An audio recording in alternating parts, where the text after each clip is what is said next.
You're beautiful. You're wonderful. You're loving, and you're beautiful. You're wonderful. You're loving, so I love you so. Man, y'all, if y'all ain't got that Invincible CD, man, y'all gotta get that shit. That shit sound good, man. I slept on Mike, man, for a long time. But that goddamn Invincible sound good as shit. Yeah, I got that Invincible and Off the Wall CD. I think I'm probably gonna get all of Michael Jackson CDs. Jackson 5, some of the Jackson 5 songs too. I especially like that Displaced Hotel or Heartbreak Hotel. Heartbreak Hotel. That this is Heartbreak Hotel. That shit going off. Even sin. Anyway, man, I want to talk about. I just got through reading a little rushed. I think I just got through reading Moonwalk by Michael Jackson. He wrote it in 1988. I just like to give my summary on it. I felt that it wasn't a true autobiography because Michael Jackson didn't tell everything. He skipped a lot of details.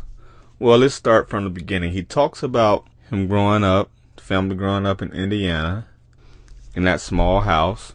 He don't really go into detail of the relationships he had with his brothers and his sisters at that time, especially the oldest, Reby. I didn't hear anything about Reby in his book, period.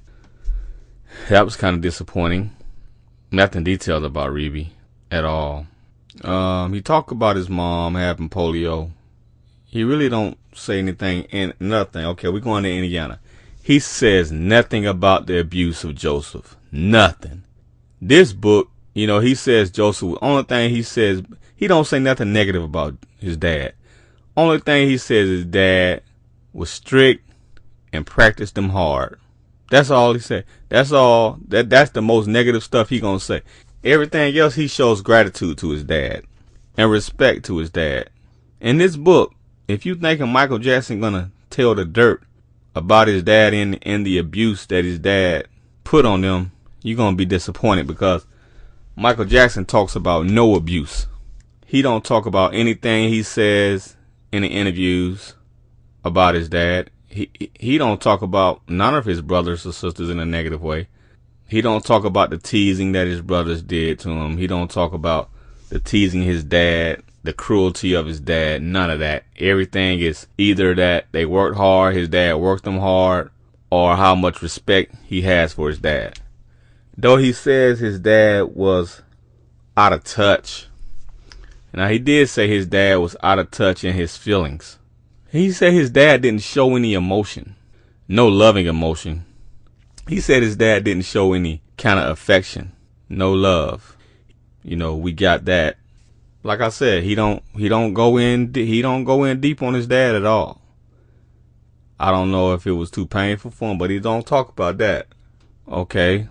Another thing I really didn't like, they talk now, Michael Jackson did a good job in talking about the process of them coming up. The process of they discovered, it's just like the Jackson movie, how his dad was in the band and how Tito broke the string on the guitar, and how their mother used to sing to them country western songs and how they all sung with their mom in their house. He talked about, Tito breaking the string on the guitar, how his dad whipped him.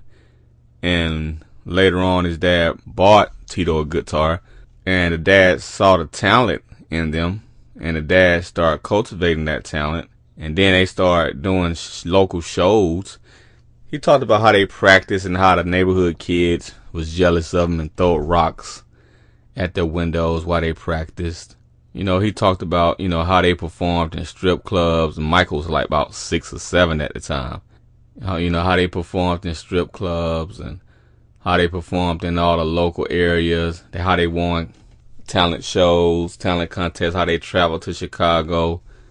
How they was on the road. I guess they call it the Chitlin Circuit. How they was on the road. Then he talked about how they recorded their first original song called Big Boy, and how it got played on the radio.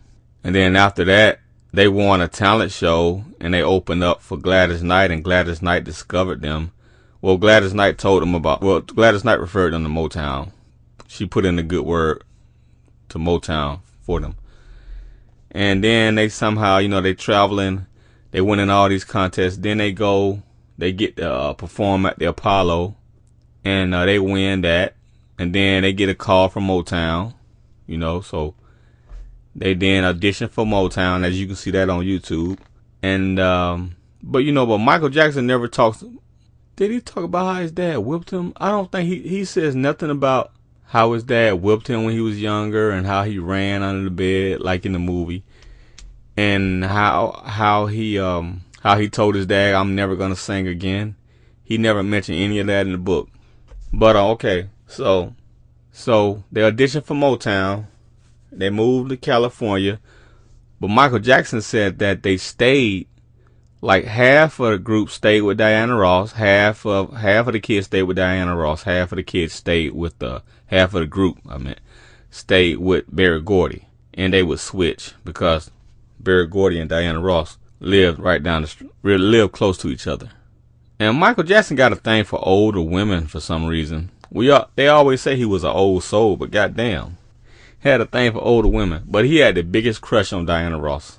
I never thought Diana was all that attractive, but Michael Jackson thought she was the most beautiful girl, the most beautiful woman he ever saw, I guess. But anyway, Michael could draw too, if you didn't know that. Was a very good drawer.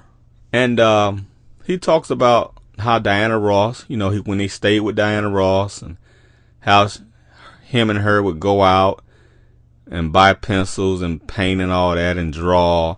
How she introduced him to drawing, and she introduced him to a lot of culture and stuff like that, and how they did a lot of things together.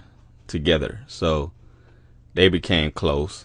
She was like a mother to him, at that time.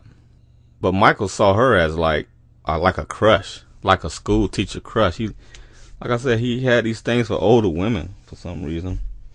But the thing about him and Diana's relationship, he don't delve deep into talking about their relationship in this book, which disappointed me. He says nothing about Diana Ross. Everything about Diana Ross is on the surface. Like, he respects her, he loves her. The only thing he says is that she's a mother, a lover, and a friend, a best friend or something. But he don't go into deep about their relationship they had and none of that. So he left a lot of details out about him and Diana Ross.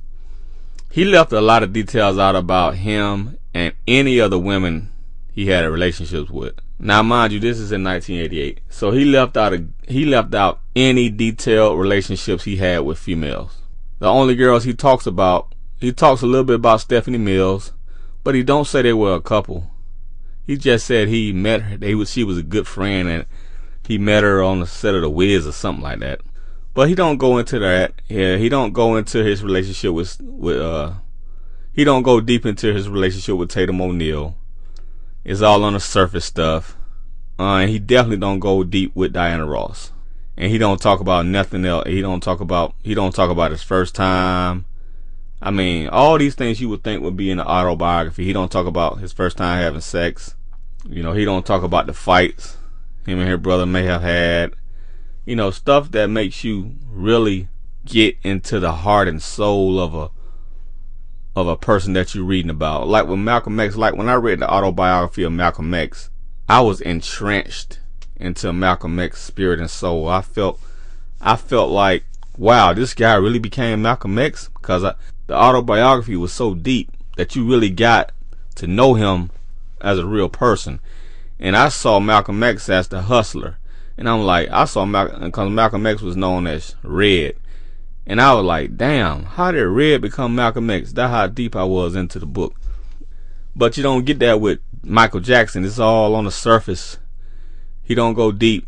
He goes deep in talking about the music, but he doesn't go deep in talking about his personal life and his personal feelings and his personal relationships, which that brings your autobiography really to life when you do that. He don't talk about the real close relationship he had with his mother, Though he don't talk about, like I said, any other relationship. Well, he says him and Jermaine were close. They was the closest of the brothers. He said, they shared a room together. He did share this interesting story that his dad would bring girls into the room when they was sleeping. His dad probably just wanted to get some coochie, and that was his only pull. Hey, father. Hey, I'm the Jackson's father. Hey, I can show you to their room. I can show you where they stay. You don't believe me? I'm the Jackson father. Hey, ladies, come with me. So that was his only way of probably getting coochie. Joe wasn't the most handsomest looking dude in the world. I'm gonna tell you right now. Even back then. Even when he was younger, he didn't look. He looked evil to me back then. But anyway, Michael Jackson shared that, and he said he shared how him and the brothers how they played pranks. How they used to drop buckets of water out of the hotel windows on people, just like you see him on YouTube, just like you see what him and Macaulay Culkin doing. He was reliving what him and his brothers used to do when they used to sleep in hotels. So him and his brothers used to play. They used to have fun playing pranks on each other, being jokesters and all that. And you can see some of that on YouTube where they're having pillow fights and all. And I think Michael, he had a hard time connecting with. Seemed like he had a hard time finding true love. That's why he always connected with older women. And I think his true love was Diana Ross, but she was too old for him. He was almost like a hopeless romantic. The women that he wanted was very inappropriate for him. But he never found that real true love in his life, and that's sad. Because Tatum O'Neal, she was a little whore, they say. But Michael Jackson deserved a sweet girl, and it's sad that he never found one that he truly was in love with. But he had issues also. He claimed he only had 2 nose jobs. Now this is in 1988. He probably did in 1988, but over the years his nose has gotten thinner and thinner. So after 88, he looked like he had more than just 2 nose jobs. He says nothing about his skin disease in his movie. When he talks about the glove, he says nothing about he covered it up because he covered his hand up because he had vitiligo. He says nothing about vitiligo in his book, which surprised me, amazed me, because over the years his skin got lighter, lighter, and lighter. It was his original color, but then it turns into a light cocoa, then a very light cocoa, then just a light, then just a Casper ghost at the end of his life. So his skin kept getting lighter and lighter and lighter and lighter and lighter over the years. I don't understand how's that vitiligo, but I don't know. But anyway, he says nothing about the skin disease, which intrigued me. Nothing. What else? Oh yeah, also took some quotes out the book, which he stated. Now, he talks about Elvis right here. He says, by the time our song had come out, people thought that if I kept living in seclusion the way I was, I might die the way he did. Speaking of Elvis, the parallels aren't there as far as I'm concerned. And I was never much for scare tactics. Still, the way Elvis destroyed himself interests me because I don't ever want to walk those grounds. Now that's intriguing. He says how people compared him to Elvis back then and thought that the way he secluded himself the same way Elvis did, that they thought that he would die the way Elvis did. Because, they say Elvis died of drugs and stuff like that. And Michael said how Elvis destroyed himself. He don't ever want to walk in those shoes. But you did. So the people seem to be right. Isn't that interesting? Intriguing. And here's another quote Jackson said, I'd like to set the record straight right now, disregarding his surgeries. I have never had my cheeks altered or my eyes altered. I have not had my lips thinned, nor have I had dermabrasion or a skin peel. That's like the spirit talking exactly straight to me right there. All of these charges are ridiculous. If they were true, I would say so. But they aren't. I have had my nose altered twice. And I recently added a cleft to my chin. But that's it. Period. I don't care what anyone else says. It's my face and I know. Now this was what he says about kids going into show business. And you know, people thought that Michael Jackson didn't want Paris to go into show business. But look at what he says right here. He says, a lot of celebrities say they don't want their children to go into show business. I can understand their feelings, but I don't agree with them. If I had a son or daughter, I'd say by all means, be my guest. Step right in there. If you want to do it, do it. Wow, so that's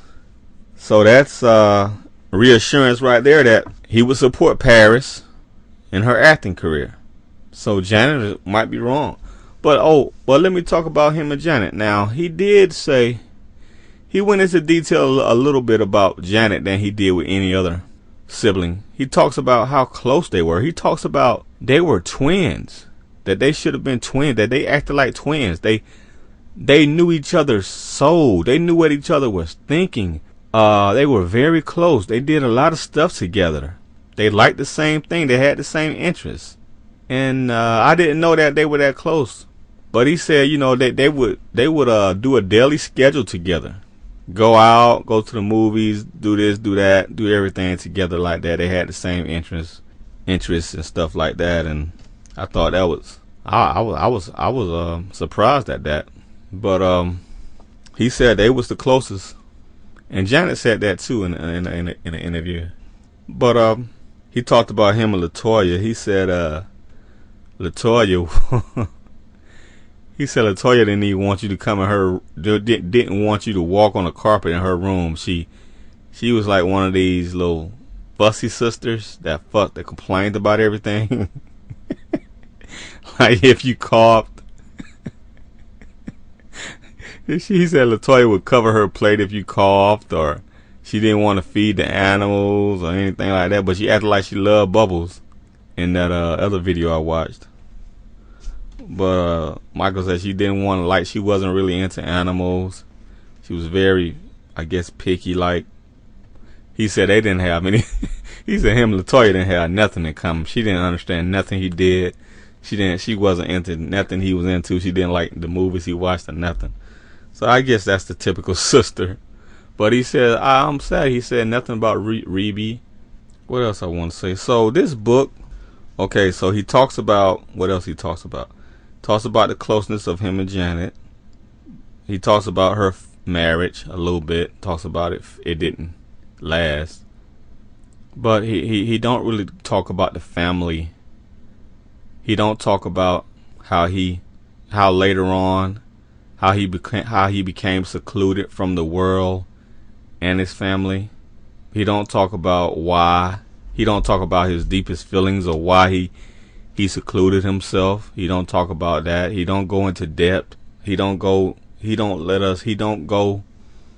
the depth and soul of Michael Jackson and share with the world why he acts the way he acts. So everything is on the surface. So it's not a true autobiography. It's not him really being true to himself in this book. This book is missing a lot, and it's a lot to be desired. And it feels like we're being cheated. He's keeping so much to himself. He's being so private. He's being so careful in what this is a very careful book that he wrote, and he just really don't want to say anything. He just don't really want to let the cat out of the bag. He's holding back so much.